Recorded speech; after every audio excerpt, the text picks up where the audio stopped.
too good to be true? It probably is too good to be true. And you need to have that pause and moment of distance and detachment to evaluate things. Don't just rush at it. Welcome to the Mindful Wealth Podcast. Stop financializing everything. What is true wealth? What's the right metric for success? Much of how we live presupposes that our incomes or spending is a good measuring stick. But can you really quantify success with a bank balance? Or should we include softer things like learning and love, generosity and gratitude, and happiness and well-being? Welcome to the Mindful Wealth Podcast, where we seek advice to help us lead wealthier lives and extend success to a wider community. And now, your hosts, Jonathan Dio and Terry Shower.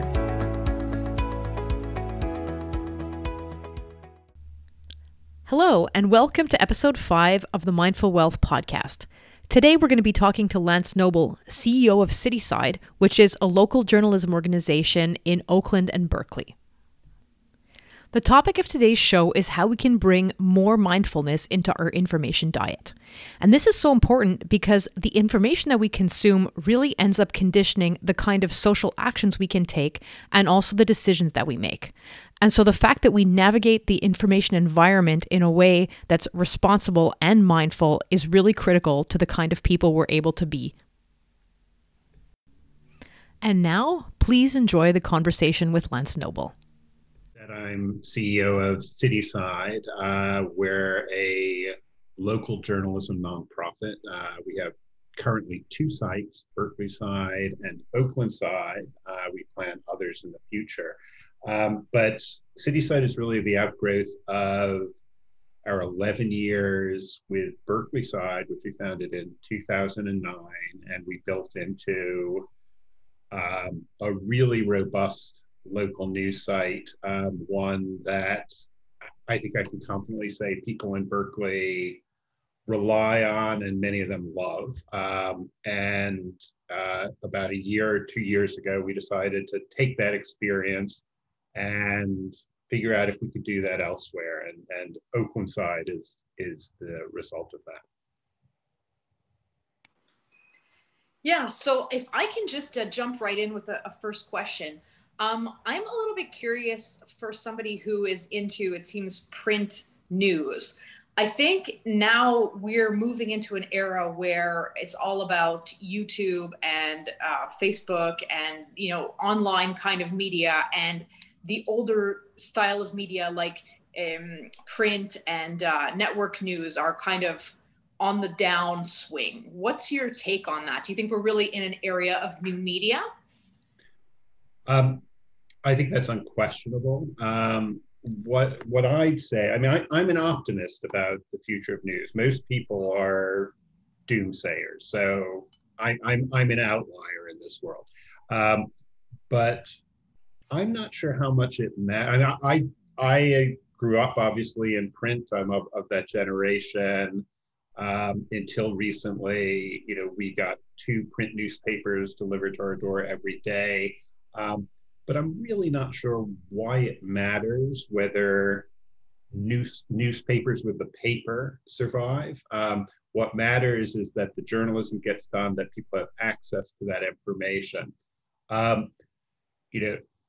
You may read a paper newspaper, but I will guarantee you that as your children grow up, they will never subscribe to a paper newspaper. My children are in their 20s.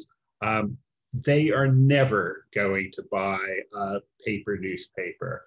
And you can see among the successes, like the New York Times or the Washington Post, they now have readership of their online news that is many, many, many times the readership of their paper products. And that's a good thing for their journalism. Their journalists are reaching a much, much bigger audience thanks to the internet.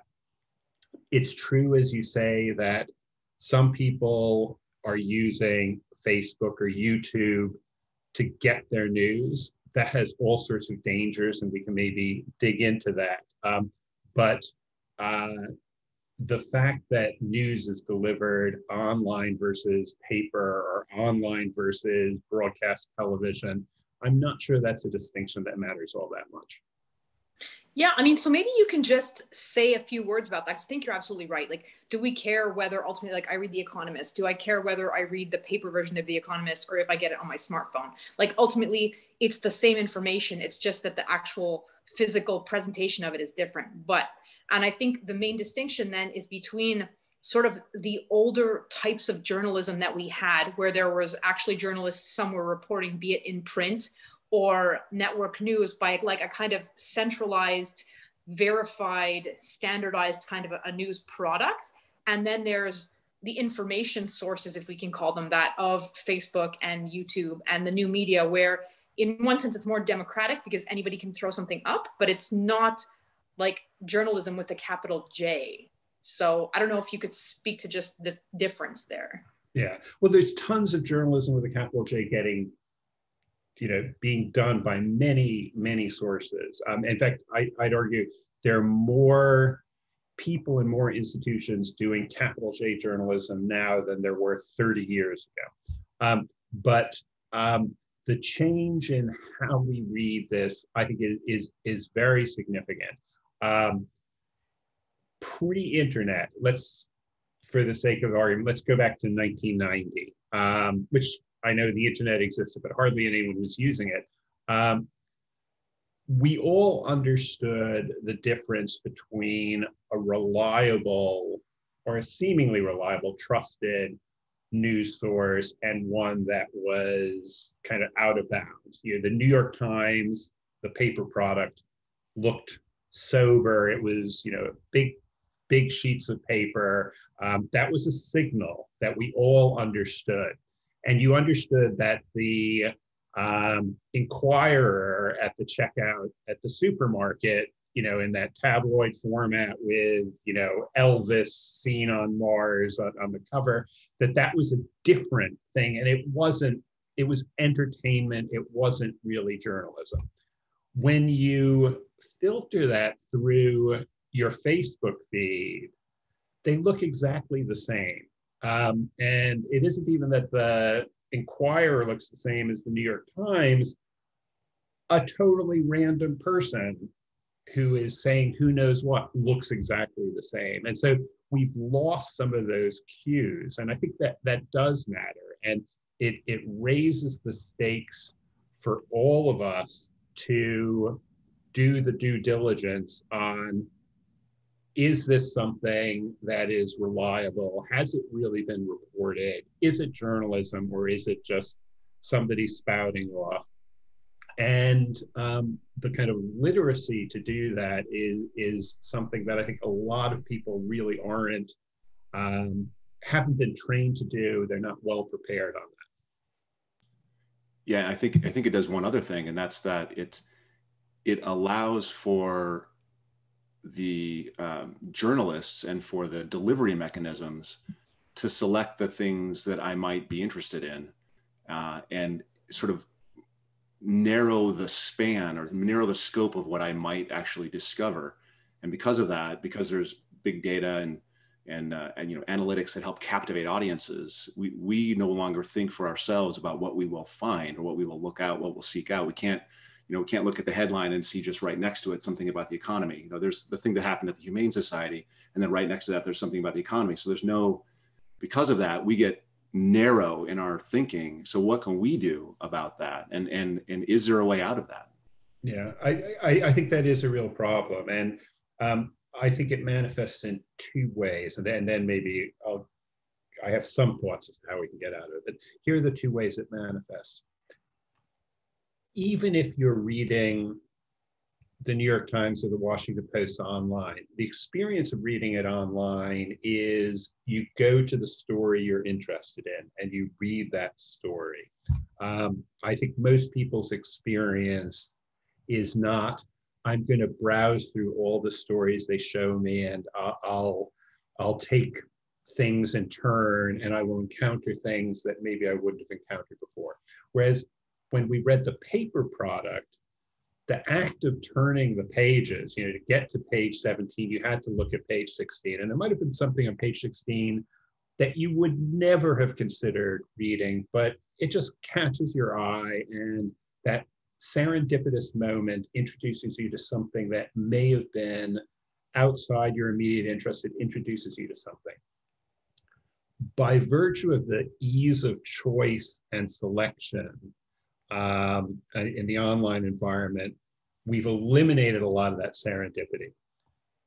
Even worse, what algorithms, Facebook is presenting things to you because of their algorithms. And it may know that I'm interested in the Golden State Warriors. And it knows that I have no interest whatsoever in the NFL. And so it never presents me with stories about the NFL, but it presents me with lots of stories about the Golden State Warriors. Now, that's fine, but it might, take it to a more contentious area. It knows I'm really interested in, Joe Biden and AOC, and so it presents me lots of stories of that, but it doesn't present me stories about, in other political perspective or in other angle on things. And so it reinforces, my world and the way I think. Now, because I'm right, that's fine. And, that's good. But if taken across the nation or the world, we're all in these closed bubbles where we are being insulated from other views. The word for this is epistemic closure. And, I think that's dangerous. To some extent, this always existed. I grew up in the Chicago area, and if you were a Republican in the Chicago area, you got the Chicago Tribune, because it had in those days it was a very right-wing owner, Colonel McCormack, and it had a very right-wing take on the things. And so Republicans comforted themselves with the Chicago Tribune. Other people got the Chicago Sun-Times, which had a kind of more centrist kind of perspective. But those lines were pretty blurry. The algorithm does a really, really good job of getting rid of even the blurry parts. How can we tackle that? I don't think there's an easy answer to this. It's incumbent upon individuals. There is no authority that is going to make you read things that you maybe didn't want to read or encounter stories you didn't want to encounter. And so I think what we need to do is get people to understand that this closure exists, and that it's important to find ways to break out of it. And it's incumbent upon the individuals to do that. I talk about unconscious or subconscious bias pretty consistently in economics. There's a lot of behavioral finance. And this is one of the largest struggles that I think exists in all of our big decisions, I think. And this morning, I mentioned earlier before we got started that I had a meditation that was meaningful to me this morning. And that meditation was the most difficult meditation I do. And it's called an open awareness meditation, where you're just sitting, you're not focusing on your breath, you're not focusing on you don't have a focal point. You're just sitting with like an open space in your brain and watching stuff coming in and out. And it's really interesting by doing that, how you can see things just enter your consciousness. You have no idea why stuff comes up. It just comes up. And if we can begin to understand some of these things about how our brain works, I think we have some hope. Hopefully, maybe. Terry, looks like you had a question. Yeah, before the algorithm decides what needs to come into our consciousness, maybe we need to understand how that process works in the first place. I think you're totally right. But I guess my question for you, Lance, is, so I studied communications, like 15 years ago now. And I actually started off studying news production. And when I was in school, there were, a lot of discussion of concentration of ownership in how, let's say in Canada, newspapers function. I think we had like two big families that owned the two families of newspapers that were diffused. There was like one sort of more left one and one more right one. And then there's also talk of like, let's say government interference or censorship in the news that gets out there. So when I was studying, those were kind of the main things that perhaps shaped the production and creation of news. I wonder if you have any thoughts about how that works today in this new media environment, like what forces are shaping the information that we get? That's a good question. The old saying used to be that newspaper owners bought, paper by the ton and ink by the barrel, and that the constraint of being able to do that, and obviously have the printing presses and have the distribution and all of those things. That was the constraint that created barriers to other entrants into providing news. Now we have very, very few constraints. We started Berkeley Side, admittedly, small news site serving a city of 120,000 people, not trying to do national news, but we started Berkeley Side, 3 of us, and we bootstrapped it. We had nothing essentially other than our brains and a computer connection. That's enough to get going. The difficulty is you may be able to do that, and maybe you can do good work by doing that, but how do you actually cut through the noise? And there are ways to do that. Doing great work is one way, and to some extent, social media can be a fantastic amplifier. If a new entrant writes a really interesting story about something in almost any sphere, and somebody picks that up on Twitter and talks about it, and other people talk about it, and somebody posts it to their Facebook, and other people, there are ways that you can get through that didn't exist. I mean, maybe they were in kind of protein form 15 years ago when you were studying this, but those are really new tools for people to be able to establish themselves. Where the difficulty arises is, how do you sustain that? How do you keep paying for journalism?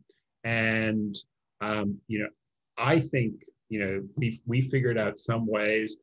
Other people are figuring out other models, but this is the core problem for how do we sustain real provision of information, real provision of news, real provision of journalism, as opposed to just random spewings, or as frequently the case, the active propagation of lies, which is very, very well funded in some areas. So it's easy for someone to become a provider.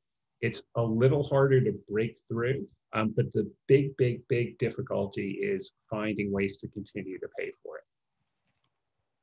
Yeah, and I think that's like maybe one of the ways, or one of the things that the general public misunderstands, and like even myself, I forget it, is that there's so much sort of free stuff on the internet these days that the idea of having a subscription and like paying for news, I mean, the quality of the information you receive that's worth money. Like if somebody is going to be fact checking and producing quality information, I mean, we're just so used to everything being free that I think people have a hard time maybe paying for stuff. I think that's a good point. The other thing I was just wondering if you could speak to quickly is, with the aspects of concentration of ownership, like before we had like newspapers that would all belong to, let's say, one conglomerate. Now we're basically dealing with big tech. So everything is filtered through Google, YouTube, Facebook, Twitter. And I think we had inklings of this in the last election, where some of Donald Trump's stuff apparently was, flagged by Twitter as potentially not truthful. And I mean, what are the implications of that? Is that just a different kind of concentration of ownership? And how might that affect the way information flows? Well, it's a very different concentration of ownership. I think there's a really live debate about the power of particularly Google and Facebook. Twitter, in my world, Twitter is very influential, but most people do not read Twitter. Most people do not find their news. Journalists all read Twitter. and professional politicians all read Twitter. But the number of Twitter users compared to certainly Facebook, to Google, to Instagram is relatively unimportant. So the issue is the power of Google, the power of Facebook. Full disclosure, Google has been quite a significant funder of some of our work. They gave us a substantial funding to start Oaklandside as kind of part of their what they call the Google News Initiative, to try and help fund new solutions to news. So there's some bias. We've also gotten some money over the years from Facebook as part of the Facebook journalism project.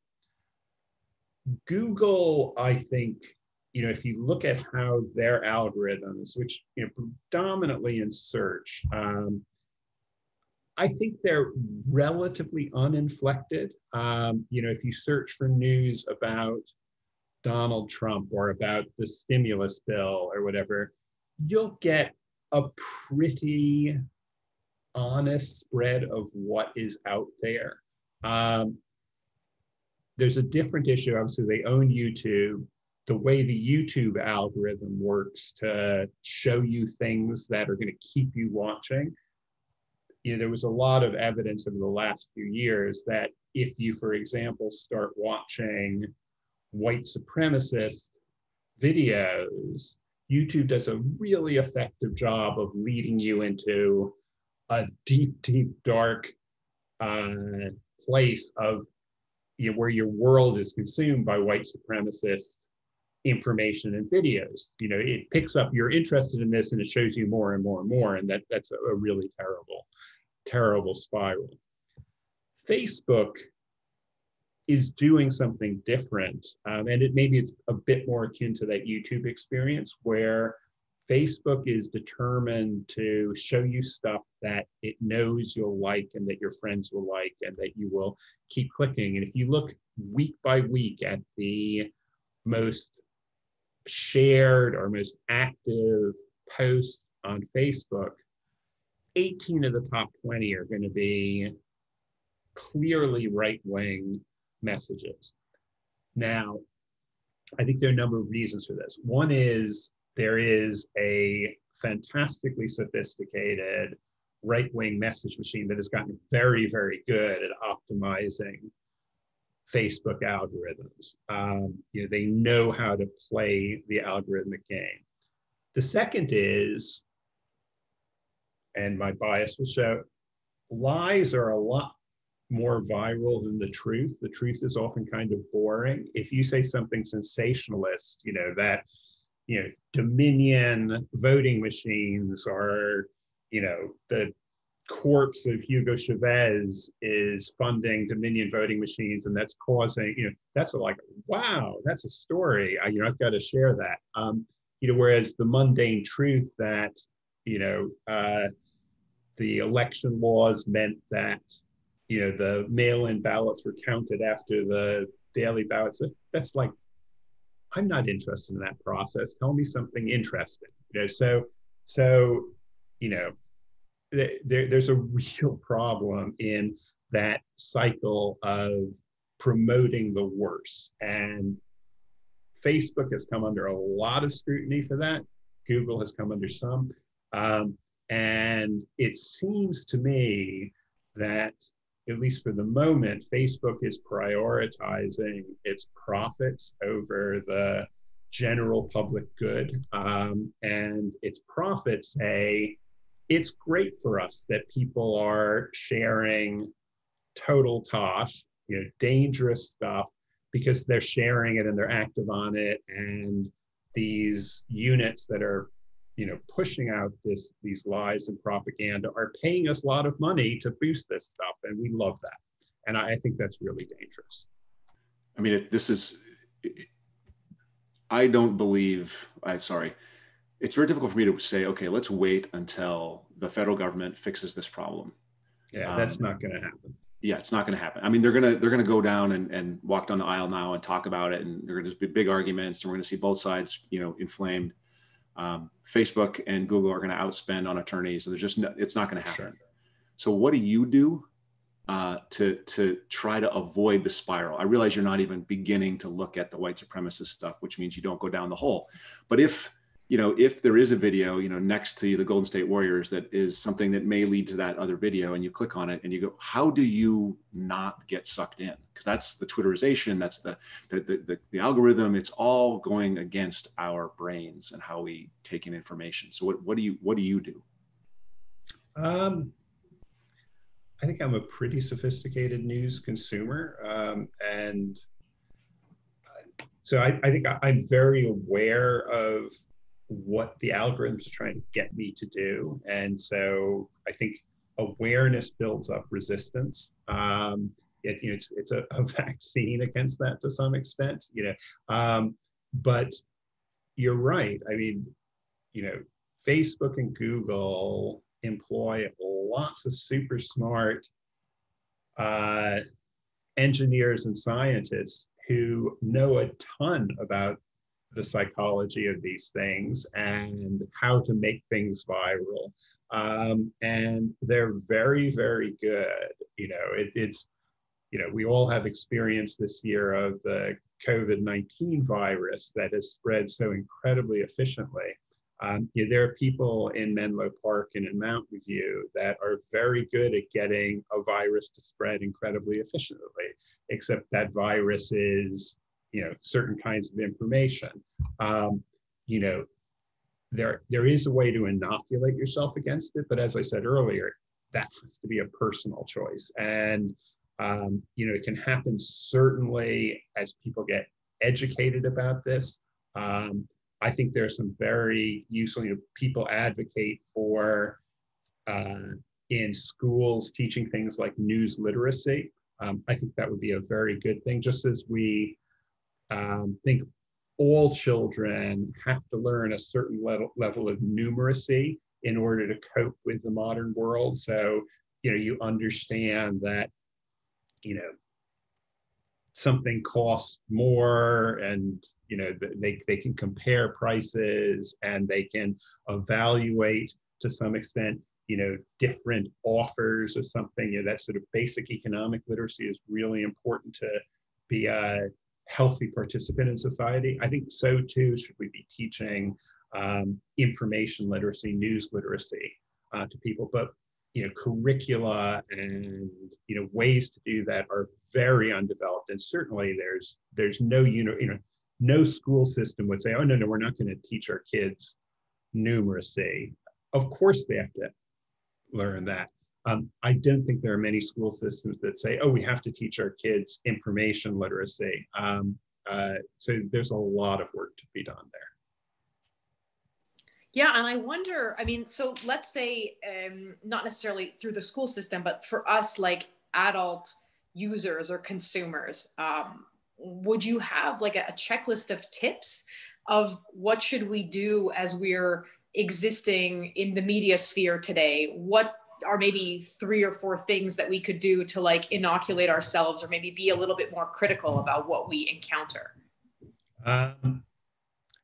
Well, I know both of you are big advocates for mindfulness. And I think this really comes down to a level of mindfulness. When if you look at something that's too good to be true, it probably is too good to be true. And you need to have that pause and moment of distance and detachment to evaluate things. Don't just rush at it. I love, there's a professor of medicine at Yale who writes for the New Yorker frequently. And he wrote a great book called How Doctors Think.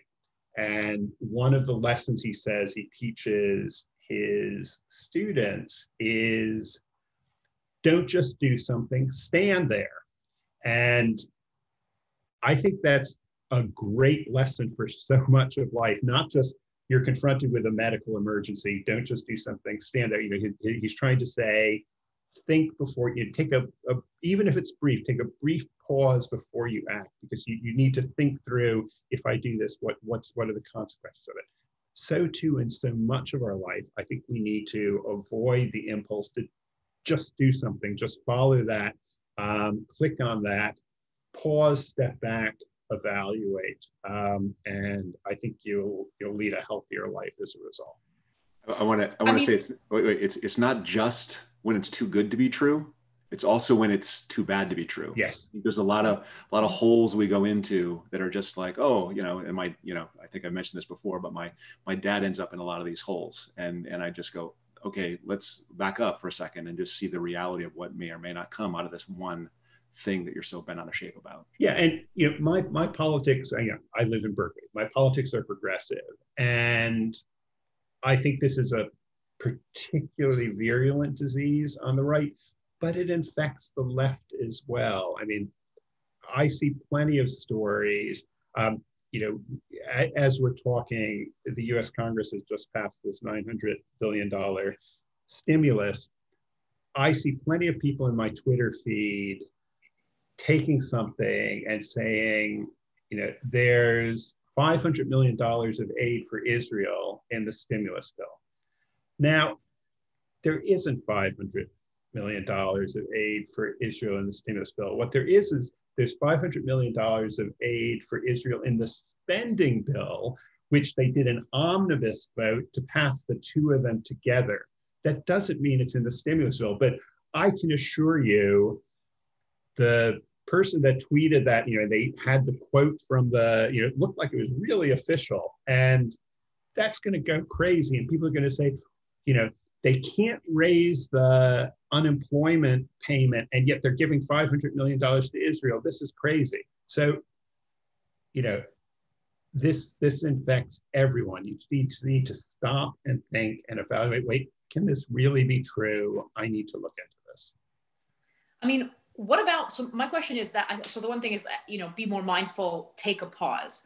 But I think even if we heed that advice, different people's pauses will give different reactions, right? Like if, let's say, I'm within an echo chamber that's very right or very left or very conspiracy theory prone, if I pause and correlate that with what my sense of reality is, it's not necessarily going to help me filter that. So I wonder, is there something we can do in terms of consuming a balanced diet that will help us get out of our echo chamber? And how might we do that? Or how might we maybe privilege complexity as opposed to the very simple explanation that might ring truer to us, but ultimately lacks the real breadth? I don't know. Is there some way that we can address those two issues?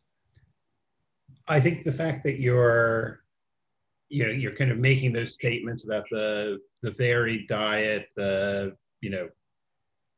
taking a breath, all those things, that's going to be the route to a kind of better information diet. I think the truth is, somebody that is completely content in their information bubble, in their news bubble, whether it's on one side of the argument or another or somewhere totally different, at some level we're not going to have a solution for them. There's a really good writer, Tom Nichols, who wrote a very good book called The Death of Expertise, kind of pre a lot of the stuff that's happened with Trump. It was really foreseeing. But what Tom Nichols has been saying, he wrote an Atlantic piece just in the last week, stop trying to talk to the rabid MAGA Trump voters. They are beyond hope. Do not waste your breath. Just ignore them. There are people who it's worth trying to persuade, but there's a certain group that are so far gone into their bubble and are very happy with it. Don't waste your time. And I have a lot of sympathy for that. So I want these things to be solved. I want people to have a healthier information diet. I want people to understand the difference between news and not news. But you can't legislate for it. There's not going to be a single switch we turn where everyone's going to all of a sudden be in this, nirvana of all information is perfect. Some people are very happy to be in their rabbit hole, and sadly, there's not a lot we can do about that. Let me ask you one more piece of advice. If I wanted to read like one or two good books that address some of these issues, where should I start? That's a good question. Who would I start with? Well, first I'd say a lot of the thinking in this area is happening on a very rapid cycle, and so it's not codified into books. So, if you read The Atlantic and, maybe New York Review of Books to some extent, some of these sources that get good people and write about it, I think you'll find good writing there. I think the work of Moisha Gessen, which is largely informed by her experience of Putin's Russia, will tell you a lot about how, certainly the malign effects of an incredibly corrupted society, but also lessons for, how to navigate into a different information world. I mentioned Tom Nichols' Depth of Expertise. That's a book I'd recommend. Going way, way back, so even pre-internet, there was a fantastically good thinker about media named Neil Postman. He wrote a very good book called Amusing Ourselves to Death, maybe in the 1980s or something like that. So I think, I'm just trying to think off the top of my head here. I think there are places, if you're really into these things, at Harvard, there's a center called the Neiman Center, which studies journalism. And if you look for, I forget what their website is, but if you go to like Neiman Lab or something like that, on Google, you'll find it. They often write very intelligent things that try and help the professionals figure out what's going on with the news environment. But I wouldn't say there's one book, oh my gosh, you should read this book, and it will tell you everything you need. I'm not sure that's out there yet. Well, maybe somebody needs to write that. In all the spare time people have. Yeah. So just, I want to ask, this, I have a foot in the Midwest and I have a foot in Berkeley. And when I talk to people in the Midwest, my family largely, they have an opinion about us in Berkeley. And when I talk to people in Berkeley, we have an opinion about, and I went through in 2020, and I read Cast, and I read a lot of these, Black Lives Matter books. And then I do these book clubs and we talk about them, and they're so angry, the people here in Berkeley, about the issue. And they're all white. We're all kind of processing this stuff. And I'm wondering, have you ever had conversations with somebody and you were able to help them see another side, or not change their minds, but help them see that, hey, this other people aren't evil?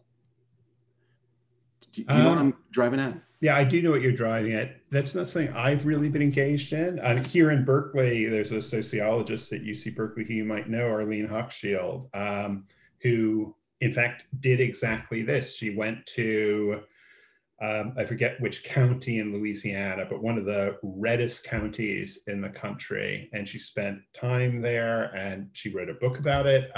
But it really was about, trying to understand a different way of thinking and to get people talking. And there've been other efforts like that. That's not something, I have a fairly good epistemic closure of my own, but as you say, in Berkeley, we don't need lots of people who have a very, very different view. That's for sure. Yeah, I mean, maybe I can say something about that because I feel like Canada, like we don't have exactly the same ecosystem as the US. I think we're just all a little bit more centrist, and I feel like there's not these like sort of, two solitudes of very different realities. And like when I end up having conversations with people who have very different opinions, and here that would be more around like, conspiracy theories or like where they get their data from. And I find when I've been able to have like the most effective conversations is when I just say like, look, what's your data source? Because it doesn't mean that we can't have different opinions. Like looking at the same data set, we might have very different interpretations of that. But if you're not looking at the data set and you're just repeating something, then maybe you should be a little bit critical about just repeating something that's essentially hearsay. And like, I find that then ends up being a more productive conversation because sometimes people are like, oh yeah, wait, hang on a second. Where did I hear that? I heard it somewhere and I have no idea what the basis for that is. So the U.S. expression for that, the former senator from New York, Daniel Moynihan, said, everyone's entitled to their own opinions, but we have the same set of facts. I've probably garbled that quote a little bit, but essentially that's what he's saying. And I think there's truth to that. And this is a little bit of a deviation.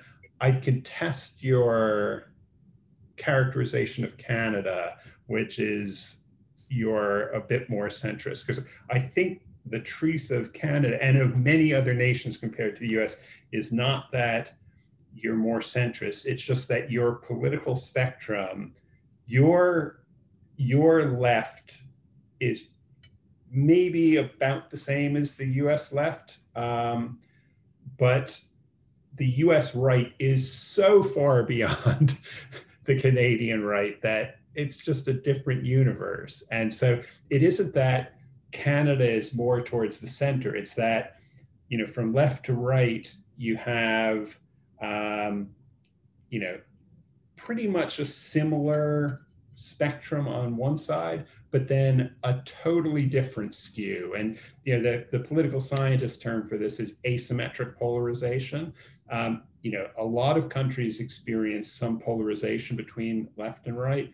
In the United States, that polarization is incredibly asymmetric. And in my world of journalism,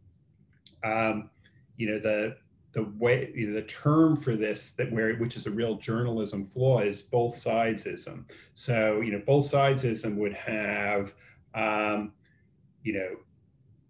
Trump is trying to overturn the results of the election, but AOC said she didn't like some of Biden's cabinet choices, as though that there's some equivalent that, you've got a crazy on one side, you've got crazy on the other side. But the reality is all the craziness is on one side, and all the extremism is on the other side. And even somebody like, Alexandra Ocasio-Cortez, she's a left-wing politician, sure, but she's not going to bring the Politburo into American politics or something like that. She's an elected Democratic representative who's representing a very poor district, and she's advocating for the things that matter. She's not a commissar, and yet